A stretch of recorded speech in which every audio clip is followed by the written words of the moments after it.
Hello and welcome to Unspun Live, the Herald's politics podcast. We have the second of our leaders' interviews for this Holyrood election campaign. Now, 2 years ago, Anas Sarwar looked a shoo-in to be the next First Minister after his party triumphed at the general election. But now polls suggest that at best they're going to come a distant second.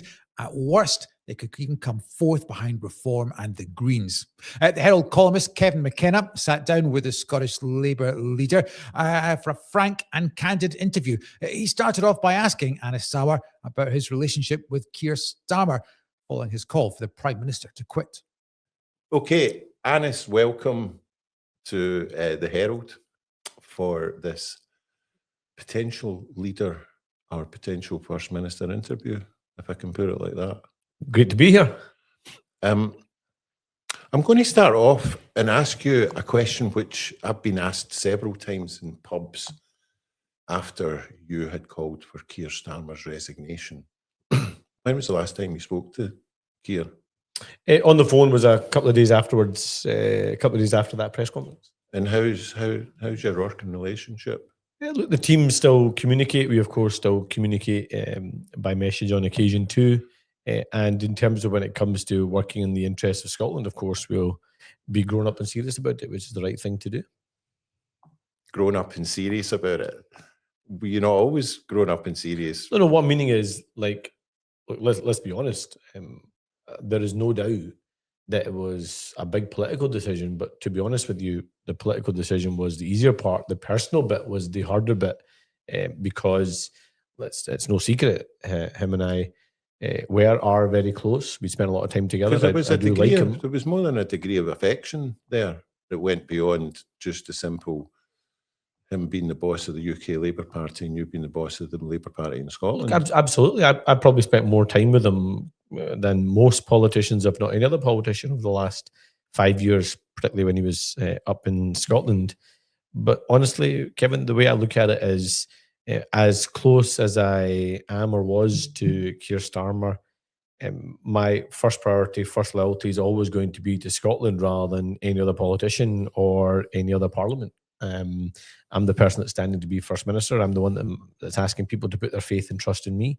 And people in Scotland deserve to know my standards, what I'm willing to accept, and what I do differently if I'm elected First Minister on the 7th of May. Some people would also suggest that you having said that called for the resignation of the main man in the Labour Party in the UK. He's the UK Prime Minister and the leader of the UK Labour Party. And I'm the candidate for First Minister and leader of the Scottish Labour Party. And he is, that a precedent has been set so that prior to that, any decision that you made or any policy decision, anything about policy would have to be seen within the framework of, well, Anas can't really say much about this because it has to dovetail with national policy. Honestly, Kevin, like I've seen loads of people that are online or, what used to be known as the cybernats, as they used to call them back in the day. People saying that, it's all dictated elsewhere. We've had a autonomous Scottish Labour Party throughout the time I've been leader. It was actually the case before I was leader. We have been able to and have throughout my time taken different positions on devolved or reserved matters.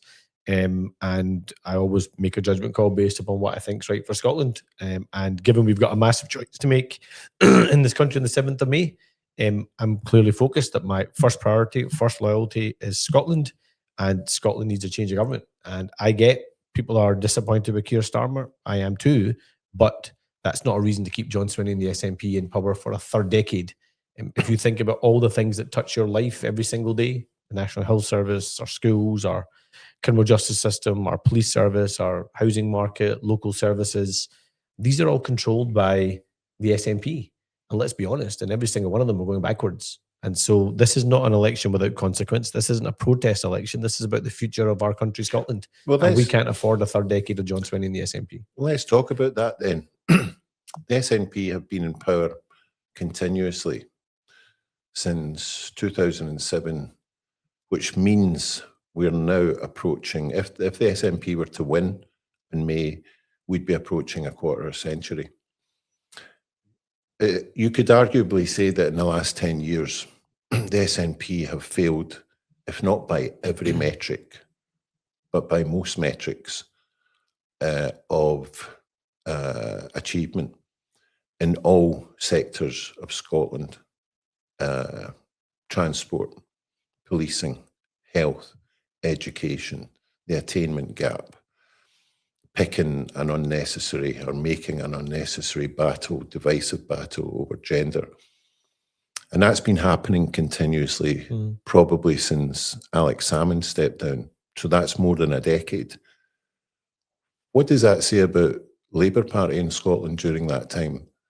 Well, that a party in government which has failed so often and on so many areas, and yet you're going into this election very much as the underdogs. Look, I said when I won the leadership back in March 2021 that I was sorry that people didn't have a Labour Party that they thought was worthy of the name, that they didn't have a Labour Party they felt they could support in election after election. And I was also open about the fact that we lost because we didn't deserve to win and other parties won. And my job over the last 5 years has to build a Labour Party that's worthy of the name, to demonstrate to people that we will put Scotland first, and that we, one, could change a government across the UK, get rid of the Tories that were doing so much damage to Scotland, but also compete and win an election this year. And that's my ambition, that's my goal, and that's what I'm striving towards. Because you're right, and on every metric, I believe they have failed. What I would say, though, as a caveat, is they have been in power for almost 20 years. And it would be wrong for me to suggest that everything they've done in the last 20 years has been wrong. There have been some good things, and we'll keep the good things. But the reality is they've lost their way. They're out of energy. John Swinney's not Alex Salmond, and he's certainly not Nicola Sturgeon. And I mean that when you think of Nicola Sturgeon, she was at the height of her powers. And I think the big tragedy of the last 20 years is if you think about the huge mandates that both Alex Salmond and Nicola Sturgeon were given by the people of Scotland, they could have used those huge mandates to transform our country, to modernise our public services, to take a different approach on the economy, and use it to bring the country together. And actually, in fairness to Alex Salmond, he was always of the view, particularly from 2007 to 2011, that the best way he could persuade people to leave the United Kingdom was by running an effective government to demonstrate that good governance could persuade people of independence. After the independence referendum, that's not the approach that Nicola Sturgeon took. Yes, she was popular through the pandemic, but actually either side of the pandemic, she put tribalism before doing what was right by Scotland. She didn't use that huge mandate to transform the country or pull it together. And what I'm saying is I will take a different approach. I'm not going to be hostile to people that support independence. Well, I know you had for example, historic position. I don't know what your view is now. But well, I'm still pro-independence. And look, honestly, I totally respect that. And I wouldn't even try to change your mind on that, Kevin. I would make a different. But that doesn't mean to say that I would vote for the SNP. No, I totally get that. And that's the point I'm making is, so my message to someone like you and to other people like you right across the country is, you know my view, I don't support independence, I don't support a referendum. And I'm not asking you to change your mind on independence. You and I may disagree on the final destination for Scotland, but we can both agree it's not working right now. And we need to make Scotland better right now. And if Scotland gets stronger and people make a different choice in the future, so be it. I'm interested in the next 5 years is fix our NHS, make it fit for the future, get Scotland back being the leader on education so we can do catch up on literacy and numeracy, digital science. Let's back all our young people, not just through university, and we'll maintain free university tuition, but we're also going to have investment in our colleges and 9,000 new apprenticeships. How do we drive down the cost of living by making childcare more affordable? We'll give tax relief of up to £3,000 per child for families. If they've got a child with a disability, up to £6,000 for that child. How do we build homes in this country? Like, look at Glasgow city centre, something I know you and I are both passionate about. Is it's neglected. The city of Glasgow is neglected, but so many parts of this country feel neglected. You know what? Are we just going to continue fighting about those same arguments we had in 2014, or are we going to work together to make Glasgow and Scotland better right now? And that's my argument to people. So I've got two observations about that. There are many people like me who come from traditional Labour supporting families, who, especially recently, wouldn't vote for the SNP or would be inclined not to vote for the SNP because of their conduct on certain cultural issues, shall we say, and also their over-promotion of, let's be kind here, people that a lot of people would consider to be mediocre who are in cabinet. You are being kind. So even if they were still prepared to vote for the Labour Party, despite all that, what they can't understand, what I can't understand, and I remember we discussed this 3 years ago when I interviewed you at Holyrood. So you're saying to me, yeah, you can respect my position as somebody who's still pro-independence, not necessarily wanting to vote for the SNP. What I can't understand about your position with reference to the constitutional question is why you wouldn't be able to say, okay, we're still pro-union. We feel that Scotland's future is best served in a union. But because the SNP, over 5 elections, the only pro-independence party, or the most pro-independence party, surely that's a mandate for at least a referendum. And if we're talking about a political generation, I mean, that's now getting on for 12 years.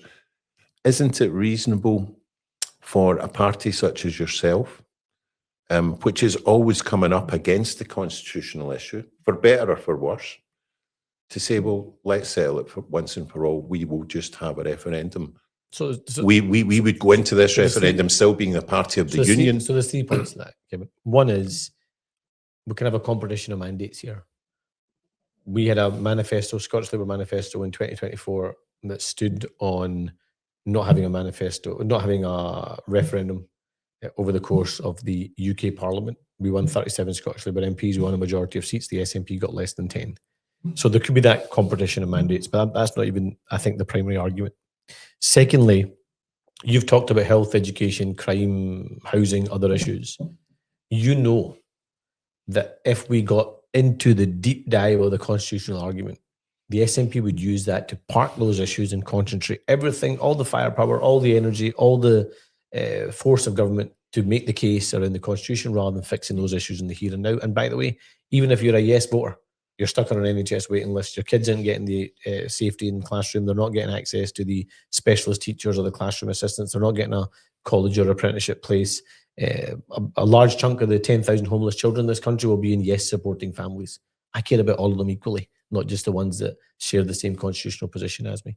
But the third argument is, if you think back to the 2007 election, nobody said to Alex Salmond and Nicola Sturgeon, change your mind on the constitution and try and persuade people to vote for you. They were really open about saying they supported independence, they supported a referendum, but actually right now, let's make Scotland a better place. So vote for change. Remember the whole "it's time for change" message. I suppose I'm making a similar plea. I'm being really open like they were in 2007. I don't support independence. I don't support a referendum. But we've got to look at what's happening in our country. And honestly, is this as good as it gets? We've got a country that's full of talent, full of ideas, full of amazing people, full of natural resources. But what we don't have is a Scottish government that is serious about the issues, that works as hard as our people do. And we certainly don't have a First Minister that shares the ambition or the aspiration of families across this country. So we can disagree on the destination, but let's make Scotland better right now. Okay, that all said, what's different about this election is that you have the presence of Reform, the first real party of its kind. Now, I hesitate to say far right because it's that sort of invective that drives people to them.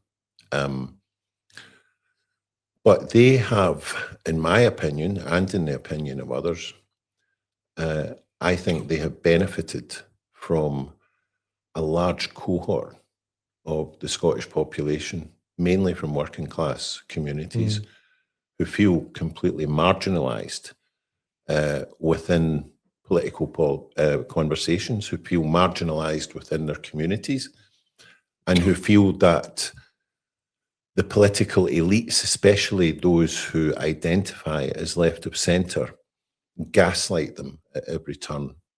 They call them racist, they call them thick, they call them ignorant, and work shy, that they're incapable of bringing up their families, that they're semi-literate, that they can't even be trusted to put rubbish in the right colour of bins. And I know that's not you, that's the SNP.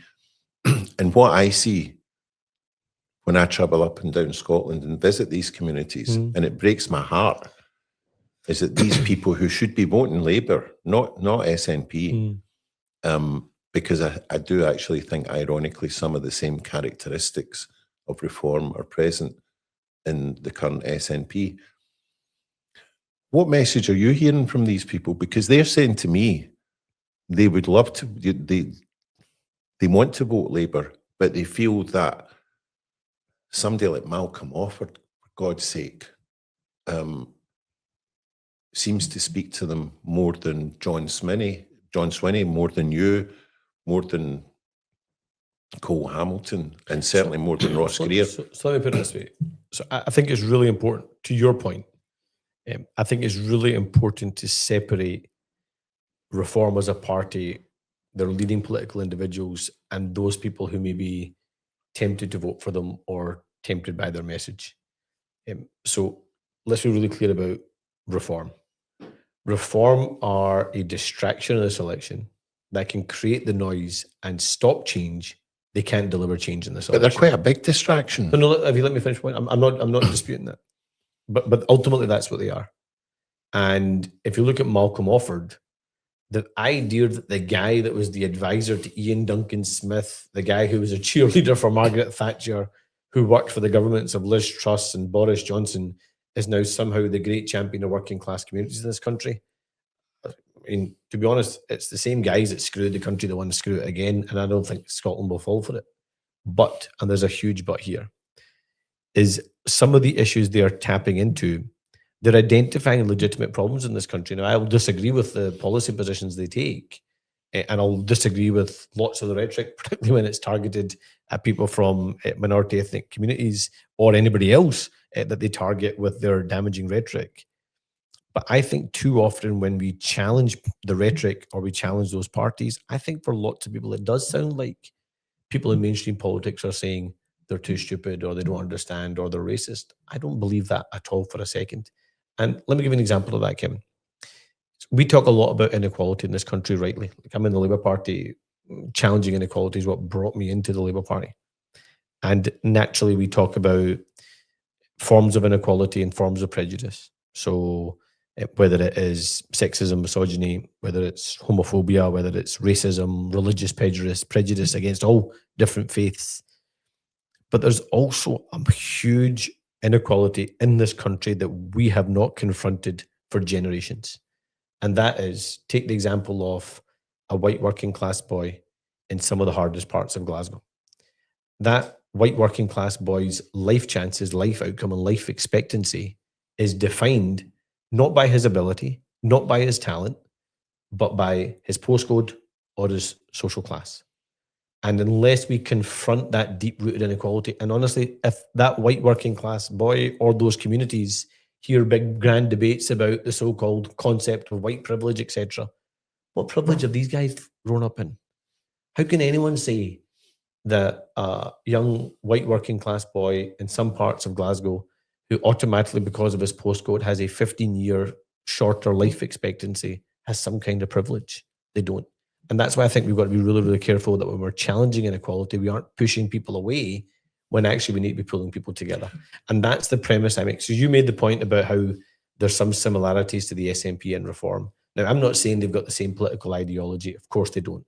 I'm not saying they do the same style of politics. Of course they don't. But ultimately, where they are similar is they're both very good at identifying the right problems, but they're not very good at identifying the solutions. Instead, they use those problems to create an us versus them. The SNP use it to say, if only it wasn't for London, if only it wasn't for Westminster, if only it wasn't for that politician over there, you wouldn't have these problems in your life. Reform look at the problem and say, if it wasn't for that community over there, if it wasn't for them over there, you wouldn't have this problem in your life. I don't believe in that style of politics. I genuinely believe that we need to identify the problem, fix the problem, and bring our country together in the process. And that's a key dividing line in this election campaign. So I'm glad that you brought up the class issue, because it's not often in the last 5-10 years that I've heard senior Labour politicians on either side of the border talk about the class issue.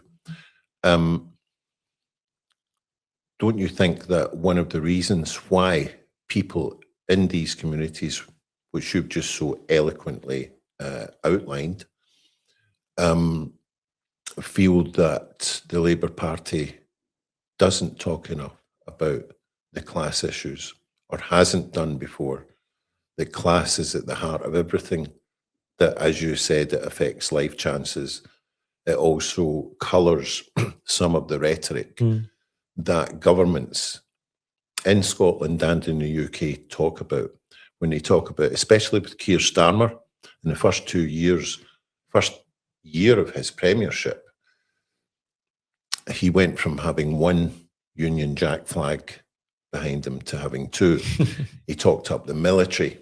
I mean, he talked up the military more than Churchill did at times.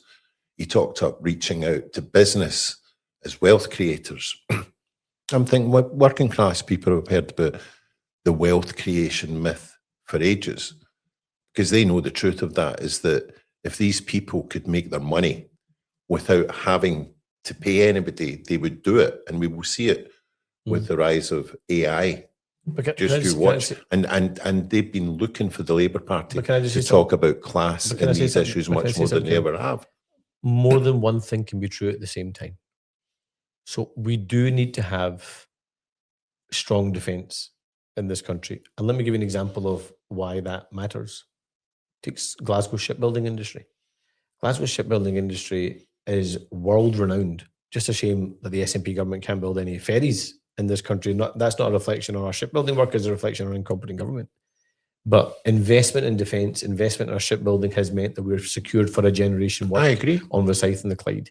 So talking about the defence is important. Also, how do we get more access for those working class kids to get those skills? Because right now, a third of the workforce are flown in on temporary contracts from Eastern Europe or the Philippines. I want working class kids in Glasgow to get those skills and get those jobs, because the average salary is around £40,000 to £60,000. That's transformational for working class kids in Glasgow and beyond. And Rosyth, Fife, the exact same problems with many of the working class communities that I've identified in Glasgow. Secondly, opportunity is also really important. So one of the realities we have in our country right now is a lot of kids don't get a first chance, never mind a second or a third chance. Almost 50%, 57% of kids leave school in Scotland without a single higher pass. That disproportionately impacts the most working class communities. And let's be honest, that's partly because in their classrooms, their budgets have been cut, their classroom assistants have been taken away, their ASN teachers have been removed, their classroom sizes are higher. They've got more likely to live in a community where there's not a police officer in sight, higher levels of crime, there's higher levels of addiction issues, there's higher levels of issues in terms of access to health. The deep end GP practice is a good example, a model that's been looked at quite deeply in Glasgow. Is the system is rigged against so many communities. And I'll give you a personal story on that. So I used to be the dentist in Paisley. And so I did that before I went into politics. And I always remind people that when I was a dentist in Paisley, it had the worst dental health record anywhere in Europe. I hasten to add, it wasn't because I was the local dentist, but it had the worst dental health record anywhere in Europe. And the reason why I decided to go into politics and do public service in a political sense rather than just public service through our NHS is I lost count of the number of 16, 17 and 18-year-olds that I was seeing as patients where I was having to remove all their teeth and put in full acrylic dentures. Now you tell me, how in any world is that fair? And that was happening partly because they didn't have access to skills. They didn't have access to the education they deserved. They didn't have access to the employment they deserve. They got caught up in the wrong crowds. Huge issues around addiction. Many of them parked on methadone for so long. And at that time, methadone literally was frying their teeth. That's why I was having to do the full dental clearances. Now you tell me, if you're a 17-year-old who's had all their teeth removed, has a long-term addiction issue, wears full dentures. That's going to impact on your confidence, is therefore going to impact on your ability to access a college place or a job, is therefore going to impact on the income you have, is going to impact on your relationships, is going to impact on the kind of housing you have, it's going to impact on you for the rest of your life. That is chronic structural inequality in communities that has not been broken down for generations. And we have to break that down. And that's going to start from somewhere, and that starts with the change of government on the 7th of May. So underpinning that, when I visit these communities, what depresses me most is that when I go to the likes of Shettleston, where I was a couple of weeks ago, Greenock Central, I know that these neighbourhoods feature within the top 10, top 5 in the inequality stats of multi-deprivation, just as they did 3 years ago, just as they did 3 years before that, and 3 years before that, and the 3 years before that when they started. And that all that 12, 15-year period more or less coincides with continuous SNP government.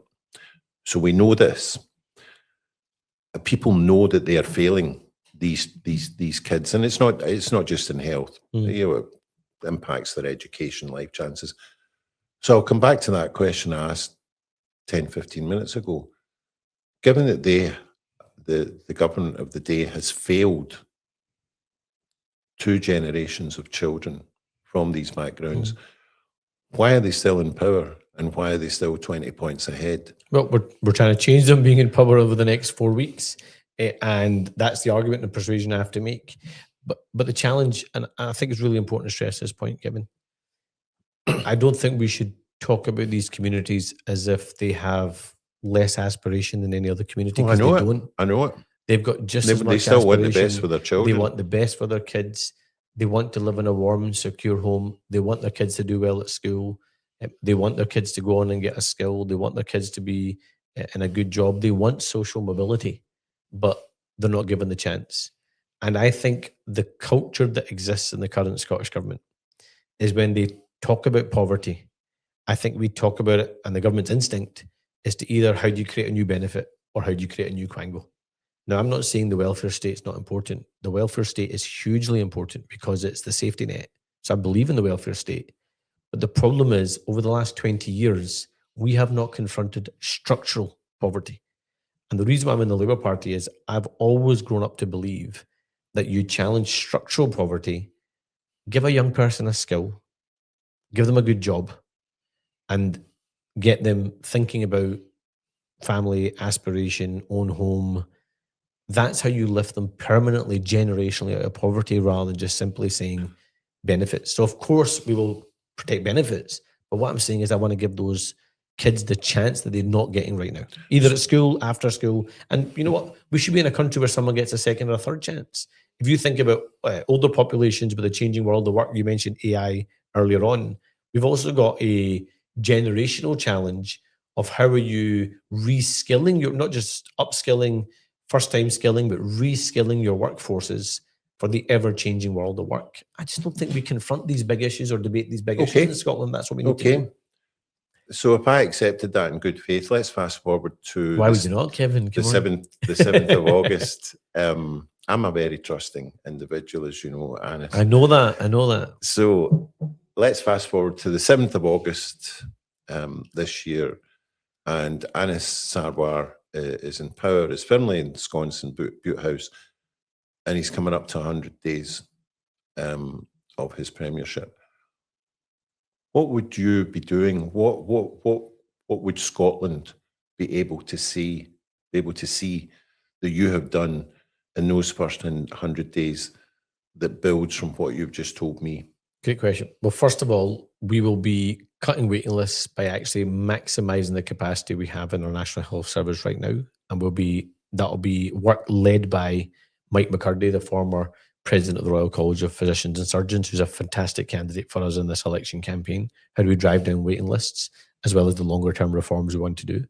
Second, we will start the process of 1,500 new classroom assistants and 2,000 new specialist teachers so we can support the kids in the classroom with the resources they need, and also get a catch up on literacy, numeracy, science, and AI, because that's in tech, because that's going to be the important. Third, we're going to get this country building again, so we will have our new planning hub. So will these all be evident within that first 100 days? This will all be evident black in and the first white, 100 days, physical moving forward, manifestations, so we can get faster decisions, so we can get people building houses in this country and the construction jobs that come alongside that. You'll see that there'll be a government that's not wasting money on thing after thing, strategy group after strategy group, working group after working group, but instead stripping back the wasted money and making sure we're respecting every penny of the public pound. And further than that, if we need to be taking emergency action because of a conflict in Iran, we'll be demonstrating that emergency action. So we're supporting workers, businesses, and families in the here and now, not simply closing our eyes and pointing somewhere else and saying, oh, it's another government's responsibility. We have a Scottish government for a reason, and they have responsibilities and powers for a reason, and they have a huge budget for a reason, because they're meant to use it for the benefit of people in Scotland rather than use government to be an activism or to point somewhere else. That will change after the 7th of May, because my job is not going to be to campaign if I have the privilege of being First Minister. My job is going to be to deliver. And that means pulling people together, identifying the brightest and the best, and getting to work. Because that's all I'm interested in, is getting to work and delivering for Scotland. So I'll take you back to a day in not long after the end of the pandemic, where we encountered each other on one of the marches for COP26 that was going through Glasgow. And also in that march was Anne-Marie Ward, who I think was walking beside you. Yep. Anne-Marie Ward is the chief executive of an outfit called Favour, meaning Faces and a force of nature, recovery. Yeah. And Anne-Marie had brought the bill to Parliament last year, which sought basically effective rehabilitation. Yep. Given that there's less than 24 beds, rehab beds in the city of Glasgow. And as we know, and as you said at that time, and you've said on several occasions, it shames Scotland how many poor people from these communities that you've just been talking about for the last 15 minutes, and me, who die early, agonizing deaths because of addiction, which is, as you know, one of the main drivers of multi-deprivation. Now, last week, or earlier this week, I wouldn't say you went out on a limb, but you specifically talked about the dualling of the A9, the A96, specific policy, specific commitment to fix a specific problem, which is one of the many areas where the SNP have consistently promised action and haven't done so, and it's alienated Highland communities, northeast of Scotland communities. But when Anne-Marie Ward's bill reached Holyrood last year, it was mainly done so with the support of the Tories. Now, given that Scotland's addiction problem, which is, as you agreed, is one of the main drivers of the multi-deprivation you've talked about, would that feature early in a Scottish Labour administration in Holyrood? Yes, and this is a really serious issue. So let's unpack it a little bit, because I think it's really important. First of all, I think it's really important to say that because of the stigma that's attached to addiction issues, and actually a lot of the time class issues identified with addiction issues, I honestly believe if those horrific stats in terms of the number of drug deaths was deaths caused by, for example, a form of cancer, we would have a huge mobilization of resources, research, and work clinicians such like to make sure we're driving down the numbers and doing something about it. And I think the fact that it hasn't happened is a shame on Scotland, to be frank. And I think there's a few different layers within it. One is, and Anne-Marie, who you know really well, I know relatively well as well, she is a force of nature, and she's no shy about giving you a hard time. And actually, she gives me a hard time as well. But I like that about her, because she cares, and it's coming from a good place, because she cares. But she gets And- marginalised by the political elites too. So this is the point I was going to make is I think it's more than just marginalized by the political elites. I think we do have a broader cultural issue in how government operates, where I think for people that don't naturally conform to a narrative, they get marginalized by the establishment and the institutions. And that's not the right place to be, particularly if they're coming from a good place. So that culture has to change in Scotland. That's correct to say for how we confront drugs, but actually it's probably lots of other issues as well. Secondly, going back to my own experience in Paisley, I know firsthand the devastating impact of long-term parking people on methadone. Now, there's a place for methadone, of course there is, but there has to be more than just one form. And abstinence programs, for example, have been really poorly funded. Why do Glasgow. the political elites in Scotland set their noses and their faces against like the 12-step program? So I don't. And one of the charities that I've supported for a very long Is time it because is, they're for example, rooted in Christianity and people of faith?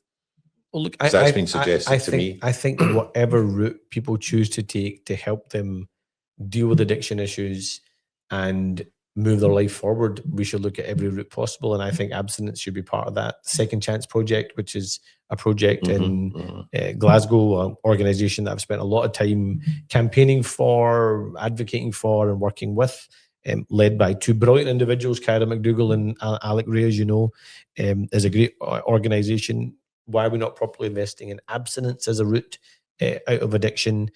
We don't invest in the rehab beds. We have to invest in the rehab beds. And how do you also make sure there's longer term support around helping people through addiction then into skills and employment? I think all of that has to be looked at. And what I'm really open about is for anyone that pretends that any single politician's got the silver bullet answer to every problem, they're just not telling you the truth. And I'm not going to pretend that's to be the case. And also, if we're going to pretend that those that are in the parliament, this is not a criticism of people, I mean it of all 129 MSPs, the idea that everyone has every knowledge of every issue and amongst 129 MSPs, it won't happen. And not everyone wants to be a politician that's got a good idea, or not everyone wants to be a civil servant that's got a good idea, or not everyone runs a charity or a government public funded body that's got a good idea or got a passion. How are we identifying the brightest and our best across our country to make sure we're challenging the structural issues and breaking out of the we've never done it that way before mode of government to confront these big issues? That's what I'm absolutely committed to do, because I'm interested in the outcomes, not in the personalities.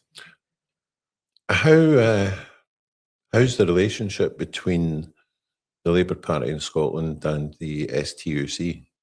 Good. We have good active dialogue with our colleagues in the STUC. Because the reason I'm asking, which actually builds into an even bigger question, is that we had the very eloquent, clever Ros Foyer writing in our paper this week about causes of poverty, redistribution. But the head of the STUC, i.e. Ros, owns 5 homes. Now, it may seem unfair to target her for this, given that it doesn't affect unduly her ability to do her job, at which she's very good. But I think it builds into something greater, which is the perception by people who are out with the political bubble that the left in this country, which includes the Labour Party, well, the SNP claim to be, but that's another Depends who issue. they're talking to. The Greens, some of the Lib Dems, that the candidates that they attract or the ones that they promote or the ones that they choose to be in the lists aren't very good. In fact, are mediocre. They're incapable of being handed multi-million pound spending departments. They're wedded to niche cultural issues, and this goes right across all the parties. And that when people on the outside see people such as Ros and others who who say one thing, but aspects of their lives suggest something else. Is that something that troubles you, that you have encountered? That even if you do deliver on some of what you've just talked about, there is still this suspicion, and again, this I think also builds into why so many people, unfortunately, are attracted to reform. They see a political class who are taking the mickey. Well, I forgot to come back to you on wealth creation, so let's come back to that. But on your point just now, I am really proud of the candidates that we have standing in this election campaign, because they do genuinely represent the breadth of the communities, the sectors, and the challenges facing this country. So I mentioned Mike McCurdy to you already. We've got the junior doctor, the GP, the social care nurse, the nurse. We've got teachers. We've got people that have former firefighter, a crofter. We've got people that are involved in the art sector. People, of course, who have political background in terms of being a counsellor. People from a legal background. People who have worked in business, people who have worked in AI and technology. So we have a real breadth of candidates that I think can represent and will represent the very best of our country. But I also recognize that people do feel a disconnect between the political bubble and the public. And so the challenge is, one of the reasons for that, I think, is because so much of politics is framed around who's up, who's down, who's done what controversy, who's got another controversy, who's fighting with who's pointing the fingers at who. Genuinely, and this will be clear from straight after the election campaign, I will be a First Minister that pulls Scotland together, that gets behind his desk, does the hard work, does the graft, and demonstrates that politics is about changing people's lives, not about running a campaign, not running on something bigger, but actually just doing the nitty-gritty to get things done in our great country. And that's what I'm determined to do. On the wealth creation point, sorry, because it was earlier on. Look, our economy is really important, and wealth creation is important. How that wealth is created and how that wealth is fairly distributed is really important. And the reality is we do need to create more wealth in this country, but it needs to be created in a balanced way, and everyone's got to share in the benefits of it. Because we have a growth gap in Scotland that costs us around £800 million a year. If we can get our growth up, that means more money for the National Health Service, more money for our skill system, but it also means lower taxes. So we can have a fairer and more balanced system in Scotland. So we need to get the balance right between what we deliver for our economy and the positive outcome it has. Because I think there are too many politicians that want to pretend that you can choose either a strong economy or strong public services. I've always firmly believed you can't have strong public services unless you've got a strong economy. So we are going to make sure we don't ignore economic policy in the next parliament. The last politician that probably did think about economic policy in Scotland was probably Alex Salmond. But you know, Nicola Sturgeon was a social policy first politician. She didn't really think about economic policy. I would argue she didn't get the balance right of many of the social policies either, and then got caught up in more of the identity issues. Let's get the hard work of using the levers in this country to maximum effect, so we can create the jobs, can create the skills, can build the homes to make sure we get this country thriving again. One last question. I was at the reform launch last week in Shettleston, wrote about it, and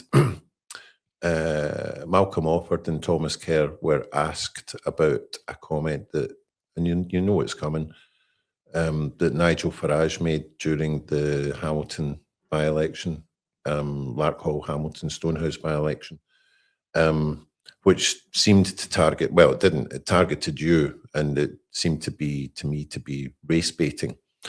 Now, the candidate in that by-election, whom I shadowed, immediately disassociated himself from that and rightfully condemned it.